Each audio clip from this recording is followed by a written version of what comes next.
Welcome all of you on my channel maths tiger. आप सभी विद्यार्थियों का हार्दिक अभिनंदन, स्वागत मेरे चैनल पर बनने के लिए। जितने भी बोर्ड के और सेंटअप कैंडिडेट हैं, जितने भी छात्र छात्राएं हैं, उन सभी के लिए मैं एक से बढ़कर एक विषय की जानकारी देता आ रहा हूं और दूंगा भी।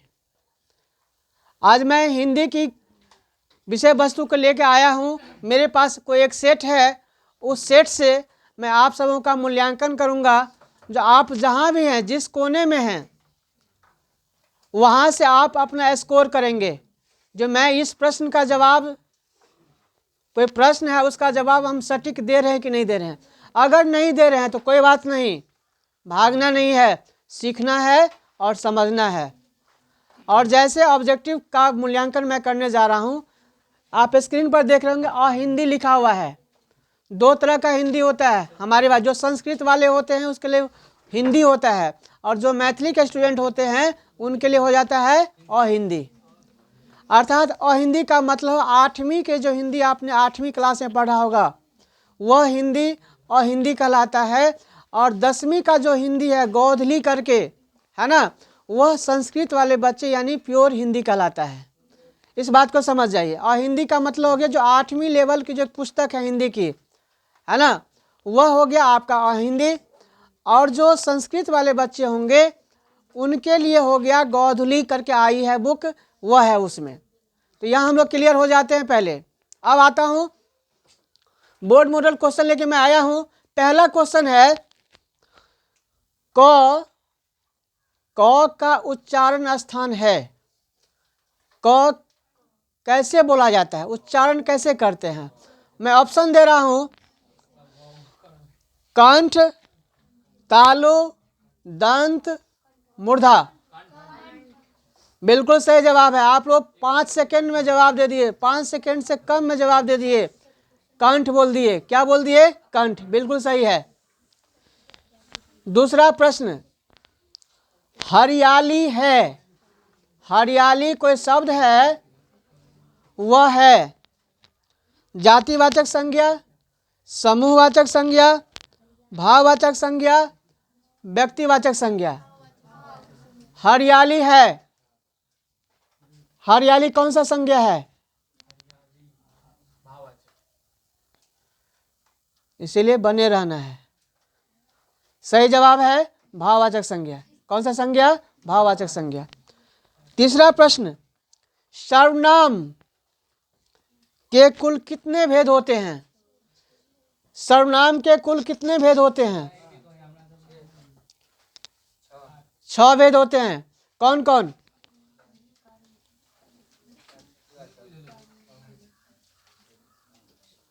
सर्वनाम के 6 भेद आपका सही जवाब। लेकिन मैंने पूछा कौन कौन, अंदर तक आपको जानकारी नहीं है। इसका मतलब सर्वनाम के 6 भेद सही बताए, लेकिन कौन कौन उसमें लटक गए। सुन लीजिए, पुरुषवाचक, निजवाचक, निश्चयवाचक, अनिश्चयवाचक, संबंधवाचक और प्रश्नवाचक। ये सर्वनाम के 6 भेद हैं, है ना। सर्वनाम किसे कहते हैं बताइए? सर्वनाम किसे कहते हैं? चलिए, सर्वनाम किसे कहते हैं? सर्वनाम किसे कहते हैं? संज्ञा के स्थान पर या संज्ञा के बदले जिस शब्द का हम प्रयोग करते हैं वह क्या कहलाता है? सर्वनाम कहलाता है।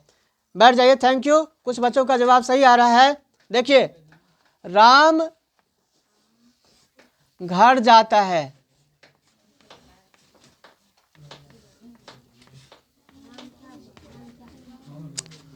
राम घर जाता है तो राम आपका हो गया संज्ञा, है ना।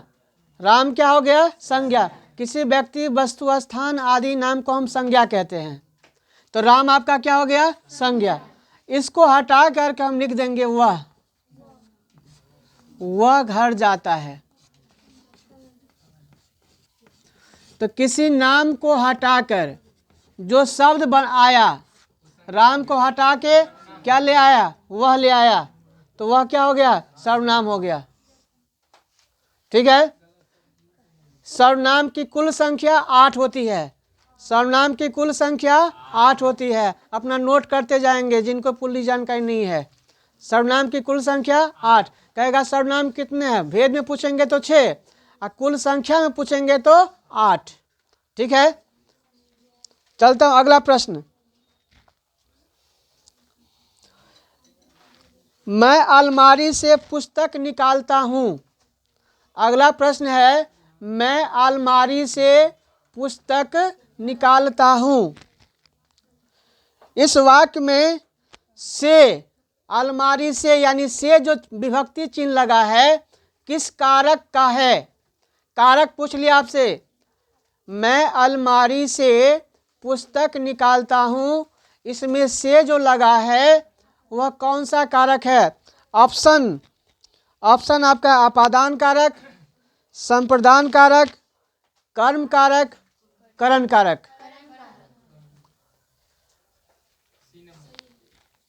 मैं अलमारी से पुस्तक निकालता हूं। मैं अलमारी पुस्तक निकालता हूं।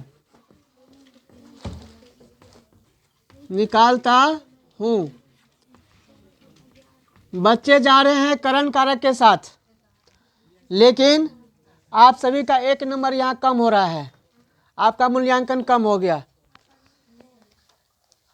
देखिए, कारक, सबसे पहले कारक क्रिया की उत्पत्ति में जो सहायक होता है उसे हम कारक कहते हैं। कारक के 8 भेद: कर्ता, कर्म, करण, संप्रदान, अपादान, संबंध और अधिकरण। ये 8 भेद कारक के होते हैं। अब आइए, मैं अलमारी से पुस्तक निकालता हूँ, है ना। मैं अलमारी से पुस्तक निकालता हूँ। तो देखिए 2 चिन्ह है, आप सभी जो पकड़े हैं। देखिए करण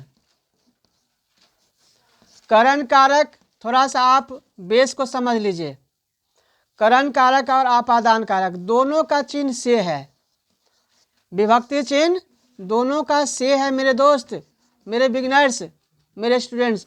इसका भी विभक्ति चिन्ह से है और द्वारा, इसका भी से है और अलग। ध्यान दीजिए, अब इतना मैं क्लियर कर दिया।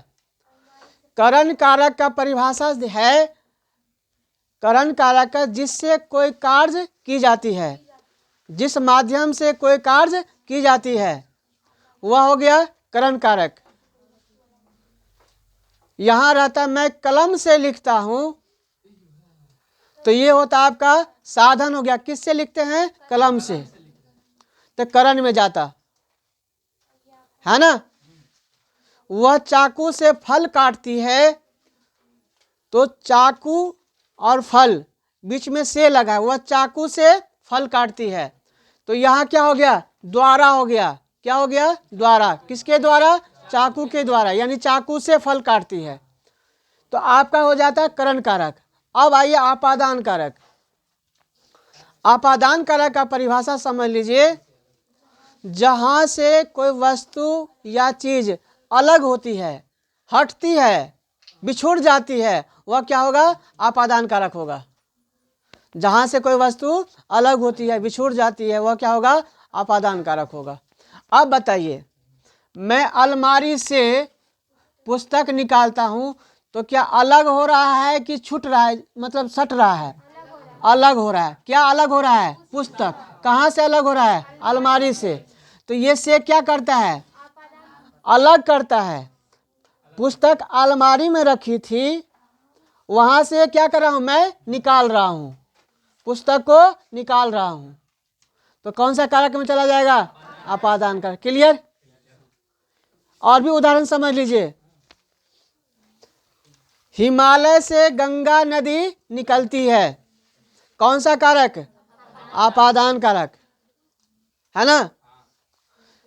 पिताजी बस से गांव आते हैं, कौन सा कारक? पिताजी बस से गांव आते हैं, कौन सा कारक? करण कारक। साधन बस से घर आते हैं, है ना, यहाँ जुड़ जा रहा है बस से।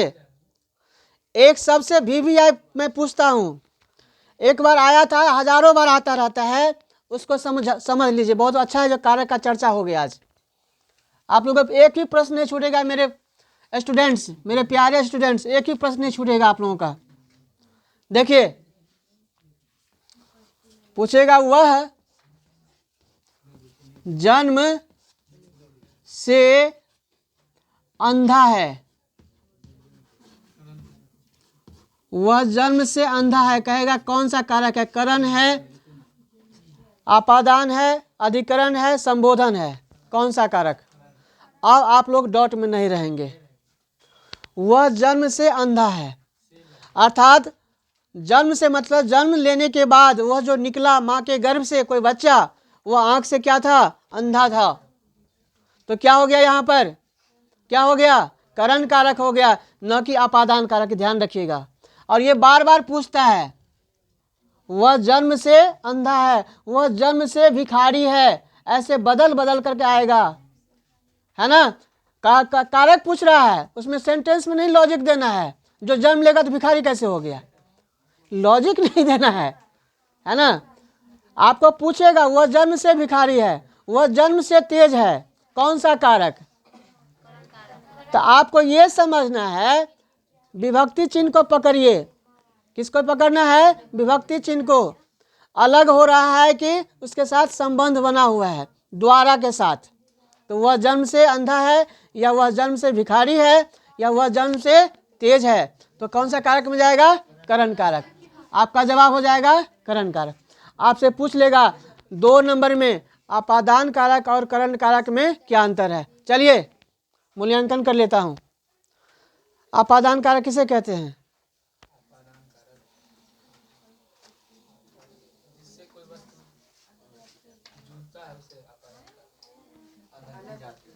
अपादान कारक किसे कहते हैं? जहाँ से या जिससे कोई वस्तु अलग होती है, वह क्या होता है? अपादान कारक होता है। देखिए, क्लास में बने रहने में और नहीं बने रहने में कितना अंतर है। वही बच्चा अच्छा करेगा जो भी सीरियस रहेगा, टीचर की बात को ज़्यादा सुनेंगे, है ना। हाँ या ना? बैठिए बैठिए, थैंक यू, कोई बात नहीं, अभी आप बच्चे उम्र में हैं, कच्चे। चलता हूँ नेक्स्ट स्टूडेंट। राधा बाल्टी से पानी भरती है, बाल्टी से पानी भरती है, कौन सा कारक? करण कारक। बैठ जाइए। हाँ, वृक्ष से, पेड़ से पत्ते गिरते हैं, कौन सा कारक? पेड़ से पत्ते गिरते हैं, कौन सा कारक? अपादान कारक। देखिए, कुछ बच्चा अभी भी कंफ्यूजन में है। पेड़ से कौन अलग हो रहा है? पत्ता। तो अलग हुआ ना, तो अलग होगा तभी क्या हो जाएगा? अपादान में चला जाएगा, हाँ कि नहीं? किसी को डाउट? चलता अगला प्रश्न उठाता हूं। अगला प्रश्न है आपके स्क्रीन पर, कह रहा वर्णों के ध्वनियों के सार्थक मेल को क्या कहते हैं? वर्णों के ध्वनियों के सार्थक मेल को क्या कहते हैं? ऑप्शन: संज्ञा, सर्वनाम, शब्द, वाक्य। यहां पूछ लिया, वर्णों के सार्थक मेल को शब्द कहते हैं। वर्णों के सार्थक मेल को शब्द कहते हैं। ध्यान रखना है, जब ये वर्ण मिल गया, वर्ण जैसे वह बना है, तो वह क्या हुआ बताइए? वह अ छुपा हुआ है, हो में भी क्या छुपा हुआ है? अ छुपा हुआ है। तो वह, ये सारे वर्ण मिल करके क्या बन गया? वह बना। कितने वर्ण है? 1 2 3 4 वर्ण है। तो 4 वर्ण मिलकर के एक शब्द का निर्माण हुआ। किसका निर्माण हुआ? शब्द का। कह रहे हैं ना। तो यहाँ पूछ लिया आपसे, वर्णों या ध्वनियों के सार्थक मेल को क्या कहेंगे? शब्द कहते हैं। चलिए आप लोगों का 1 नंबर पक्का पक्का आ गया। अब आइए, मोटापा शब्द में सही प्रत्यय कौन सा है? प्रत्यय, उपसर्ग और प्रत्यय। मोटापा, मोटापा में प्रत्यय और उपसर्ग। प्रत्यय क्या होता है? उपसर्ग क्या होता है? उपसर्ग वह शब्दांश होता है जो किसी शब्द के पहले लगता है या पहले जुड़ जाता है और उसका सही अर्थ बता देता है ना। जैसे राग है, उसमें अनु जोड़ देंगे तो क्या हो जाएगा? अनुराग, पहले जुड़ गया। अब प्रत्यय क्या होता है? वह शब्दांश होता है जो किसी शब्द के बाद में लग करके उसका सही अर्थ का मूल्यांकन करता है। तो यहाँ पूछा मोटापा, मोटापा में कौन सा प्रत्यय लगा हुआ है? ऑप्शन बता रहा हूं, आपा, टापा, पा, मोटा। बताइए कौन सा प्रत्यय होगा? आपा, टापा, पा और मोटा। बताइए जल्दी जल्दी बताइए कौन सा? कौन सा होगा? कौन कौन बच्चे जल्दी बोलिए। पा। कौन सा हो गया? पा। जो ऑप्शन सी बोले थे उनका बिल्कुल सही है। यहां से भी आप जीत चुके हैं। ठीक है, नेक्स्ट। अगला पूछ लिया, कमल का पर्यायवाची शब्द है। कमल का पर्यायवाची, पर्यायवाची समझते हैं ना? समान अर्थ वाला, समान अर्थ वाला क्या होता है? पर्यायवाची। तो कमल का समान अर्थ क्या होगा? देखिए ऑप्शन में है, अरविंद है, जलज, पंकज और रुक जाइए और घ है सभी। सभी होगा। कमल का, इसमें अरविंद भी होता है, कमल का जलज भी होता है, पंकज भी होता है और चौथा ऑप्शन में दिया था सभी। कुछ विद्यार्थी कम पंकज को देख के खुश हो गए, सी में मार देते हैं। आगे का ऑप्शन देखते हैं नहीं क्या दिया हुआ है। इसमें सभी होगा। घ नंबर जो ऑप्शन है आपका बिल्कुल सही होगा। अरविंद भी होता है, जलज भी होता है और पंकज भी होता है। किसका? कमल का पर्यायवाची। चलते हैं, अगला है आपका विलोम शब्द से पूछ लिया है। अमृत का विलोम है, अमृत का विलोम शब्द है सुधा, पीयूष, अम्य और गरल। अमृत का विलोम शब्द,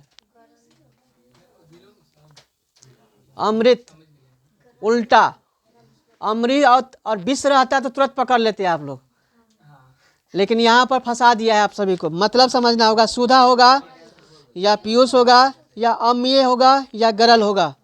जल्दी बताएंगे। गरल सही जवाब है, बहुत अच्छा। गरल होगा, क्या होगा? गरल। अगला है कुर्सी तोड़ना। कुर्सी तोड़ना मुहावरे का सही अर्थ है।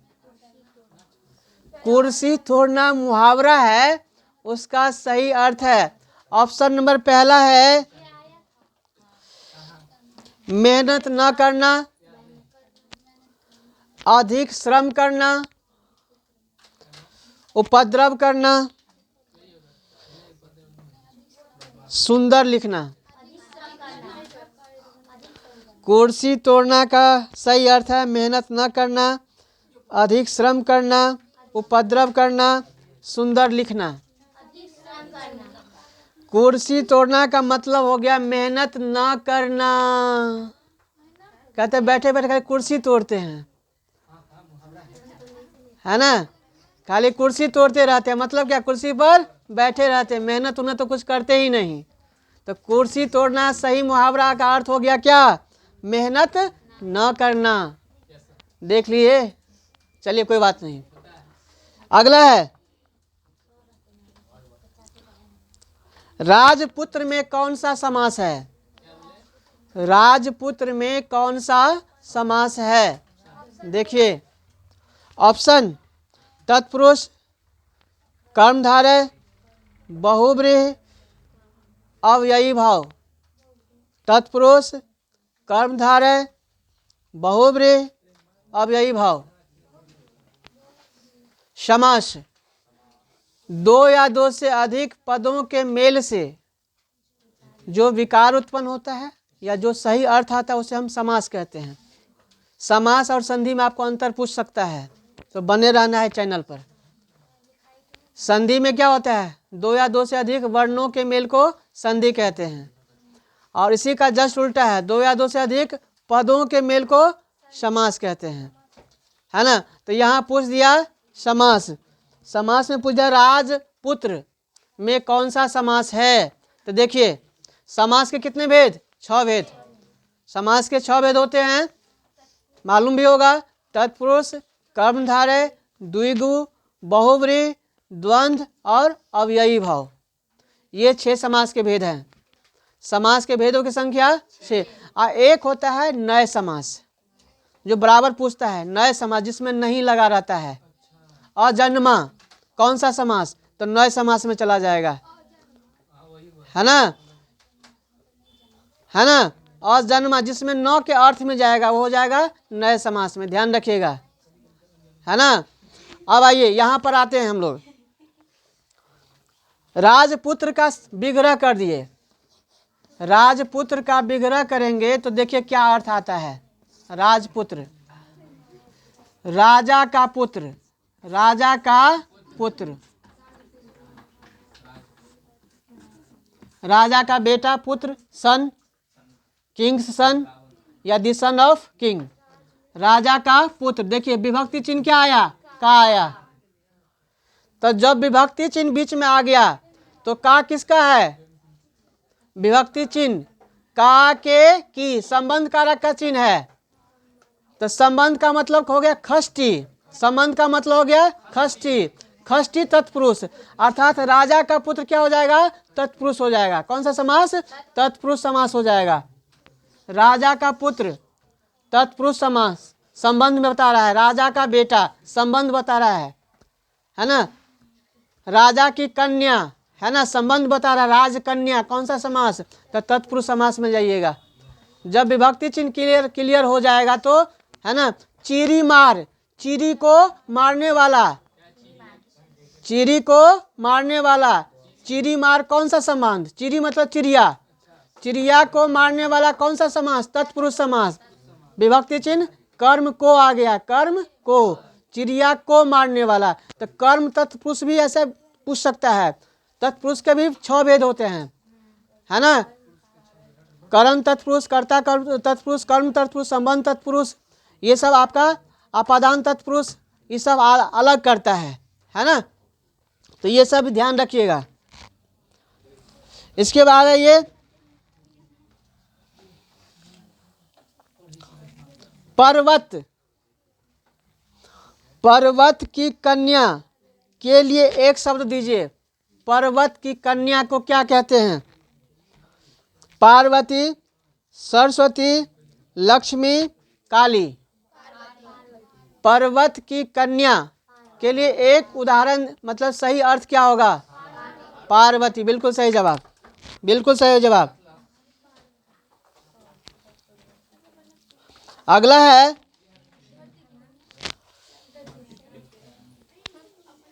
बने रहना है चैनल पे, बहुत मजा आएगा आज।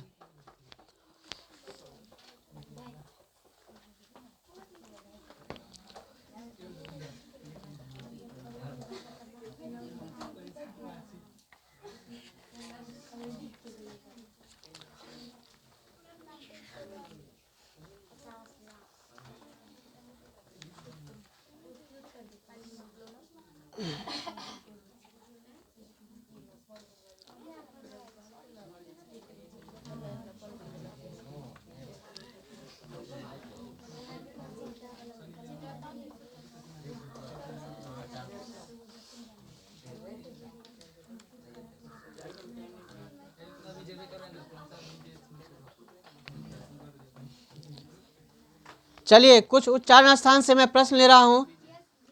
उच्चारण स्थान से आता ही आता है, जैसे क का पूछ लिया था, म का पूछ लेगा, य का पूछ लेगा, च का पूछ लेगा, तालव्य श का पूछ लेगा, मूर्धन्य श का पूछ लेगा। तो जैसे मूर्धन्य श हो गया तो मूर्धा हो गया, यहाँ क्लियर है। मूर्धन्य श, मूर्धन्य श हो गया तो मूर्धा से हो गया। तालव्य श हो गया तो तालु से हो गया। दंत स आ गया तो दांत से हो गया। इतना तो क्लियर हो गया। इसको क्या कहेंगे? इसको मूर्धन्य श, तो यानी मूर्धा से बोला जाएगा। इसको कहेंगे सीधे स नहीं पढ़ना है, तालव्य श यानी तालु। और ये दंत स यानी दांत से, है ना। तो कुछ सूत्र है। अकुह विसर्जनीयानाम कंठा, अकुह विसर्जनीयानाम कंठा, संस्कृत में ये शब्द है। ऋतुलसानाम दंता, है ना। इचु यशानाम तालु, है ना। इचु यशानाम तालु। तो ये सब थोड़ा समझ लीजिए, है ना। उच्चारण स्थान से करीब 3-4 नंबर का पूछ देता है। उच्चारण स्थान से आपको 3-4 नंबर का प्रश्न आ जाता है ना। तो थोड़ा सा हम लोग इसको देख लेते हैं, बने रहना है। सारे जहां से अच्छा हिंदुस्तान हमारा, हमारा सारे जहां से अच्छा। हमारा हिंदुस्तान हर जहां से अच्छा है कि नहीं है? तो कब अच्छा? जब आप नॉलेजफुल बनेंगे तब अच्छा। क्या आपका आने वाला जो रिजल्ट होगा वह बेहतर होगा, तब आप अच्छा, यानी अच्छा से आपका तैयारी था। 1 नंबर नहीं छूटने पाए, इसके लिए हम लोग भरपूर प्रयास करते हैं। ठीक है, देखिए ह, ह का उच्चारण स्थान है। ह का उच्चारण स्थान है। ह का उच्चारण स्थान है कंठ, तालु, मूर्धा, इनमें सभी कंठ। देखिए ह विसर्ग, विसर्ग है ना, कह, तो इस सब विसर्ग भी किससे बोला जाएगा? कंठ से ही बोला जाएगा। विसर्ग भी कंठ से ही बोला जाएगा। एक बात थोड़ा और समझ लीजिए, बने रहना है। देखिए स्पर्श वर्ण जो होता है, स्पर्श वर्ण 5 वर्गों में बांटा गया है। कितने वर्गों में? 5 वर्गों में। पहला है क वर्ग, च वर्ग, ट वर्ग, त वर्ग, त वर्ग